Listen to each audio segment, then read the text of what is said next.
pa man ang inaabangang final mission, ang contracts nag-throwback sa mga nagmarkang eksena sa Incognito. Nasa frontline ng balitang yan, si MJ Marfori.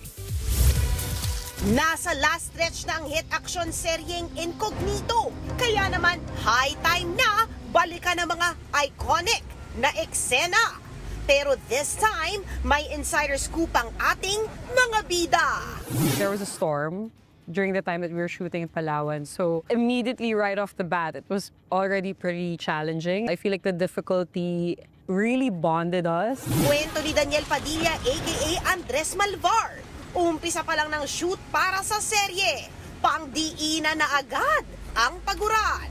Pero sa gitna ng challenges, mas naging close na DJ at Anthony Jennings. Gaya sa akin ni BJ, doon kami nag-band talaga sa hirap at ginawa. Oo, lalo. Mahirap kaming talagang mahirap ni Anthony. Yun, kaming dalawa. Meron kaming experience na kami lang nakakaalam. At kami na lang makakaalam nun. After Palawan, lumipad naman pa Italia ang contracts. Para kay Richard Gutierrez aka JB Bonifacio, tanggal ang pagod dahil sa ganda ng Matera. Nakita rin yung how we move as a group tactically. Parang na-practice din namin dun yung mga training na nagawa namin. I think we were able to execute it well sa Matera. Kung normal ang maging intense sa mga male leads, aba, iba rin naman ang intensity ng expression ng Incognito girls. Paano yung expression mo nung nagpapapato ka? Nga ganun. Paano? Si Baron Geisler, aka Miguel Texon naman, ang may pinaka malalim na hugot. Miguel is one of my favorite characters that I've ever portrayed in my entire life.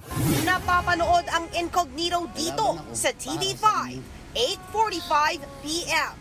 Nagbabalita mula sa Frontline.